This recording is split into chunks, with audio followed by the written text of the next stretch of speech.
और आज का जो हमारा मुद्दा है वो सिर्फ एक ही चीज़ को लेकर है, वो है आरक्षण यानी रिजर्वेशन। ये अक्सर कई सारे लोगों, कई सारे युवाओं, कई सारे स्टूडेंट अभी तक इस चीज़ को समझ नहीं पाए कि होता क्या है। सबसे पहली चीज़ तो मैं आपको बता दूं, आरक्षण आरक्षण दिया किससे जाता है। बहुत से स्टूडेंट्स, बहुत से युवा जिनको अभी तक ये पता नहीं है कि कॉन्स्टिट्यूशन ऑफ इंडिया यानी हमारे भारत का संविधान ये कहता है कि किसी को भी आरक्षण, किसी को भी आरक्षण जनसंख्या के आधार पर नहीं दिया जाएगा। सिर्फ आरक्षण उसको दिया जाता है जो आर्थिक और शैक्षणिक स्तर पर पिछड़े हुए लोग होते हैं, जिनकी आर्थिक स्थिति बहुत खराब होती है या जिनकी शैक्षणिक स्थिति बहुत खराब होती है, तो उन्हीं लोगों को आरक्षण दिया जाता है। इसके अलावा जनसंख्या के आधार पर आरक्षण कभी नहीं दिया जाता किसी भी को। ठीक, तो अब मेन मुद्दा ये है कि ओबीसी बनाम सरकार, ओबीसी आरक्षण बनाम सरकार क्यों है ये मुद्दा। अगर हम आप ये समझिए कि हमारे केंद्र में अगर हम बात करें तो 27% आरक्षण ओबीसी को दिया जाता है। कितना? 27% और एससी को 22 और एसटी को 7.5। बाकी जो है वो जनरल में चला जाता है। तो संविधान ये कहता है कि ऑल ओवर रिजर्वेशन 50% से ऊपर नहीं होना चाहिए।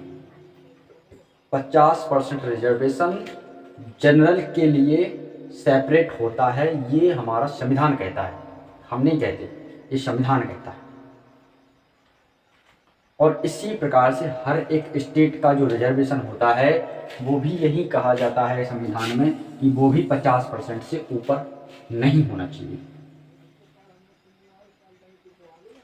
ठीक, अब हमारे एमपी में क्या मुद्दा फंसा हुआ है मैं आपको क्लियर करूंगा। देखिए, मुद्दा ये फंसा है कि ओबीसी आरक्षण 14% पहले से ऑलरेडी लागू है एमपी में, लेकिन ओबीसी वालों की मांग है कि उस आरक्षण को 27% यानी 13% बढ़ा दो, तो हो जाएगा हमारा उनका आरक्षण 14 से 27 बन जाएगा, 13% बढ़ जाएगा। कितना बढ़ जाएगा? 13% बढ़ जाएगा। एससी तो 16 ही है और एसटी 14 और ईडब्ल्यूएस 10। अगर हम इन तीनों को मिलाएं, 14% ओबीसी और 16% एससी और एसटी को मिलाएं तो 14% और 10% ईडब्ल्यूएस, तो ये हमारा हो जाता है 54% यानी 54%।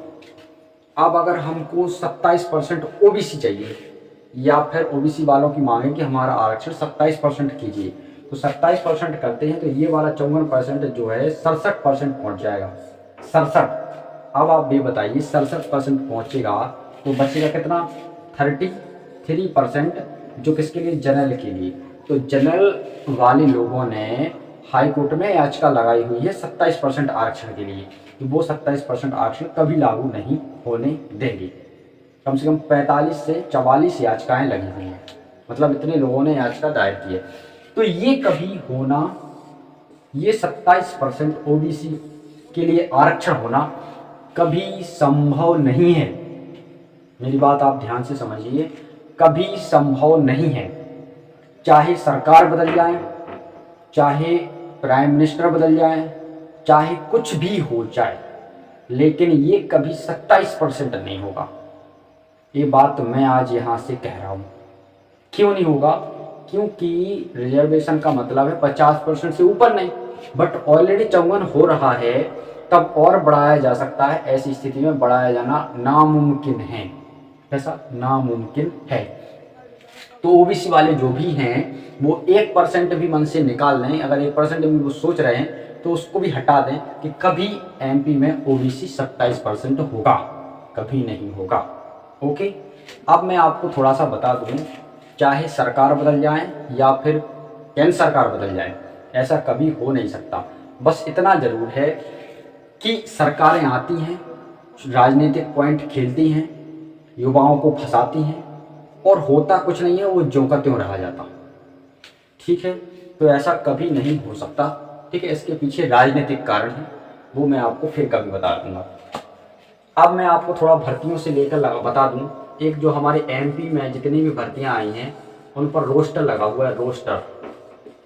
अब रोस्टर बहुत सारे लोग जानते नहीं है क्या कहलाता। रोस्टर, ये जो रोस्टर होता है, ये रोस्टर, इस रोस्टर में ये होता है कि अगर ओबीसी वाला बच्चा, ओबीसी वाले बच्चे को 27% दिया जाना है, 27%, मान लो आप 14% रिजर्वेशन दिया जाता है, एससी वाले को 16 दिया जाता, एसटी वाले को 14 दिया जाता और ईडब्ल्यूएस को 10 दिया जाता।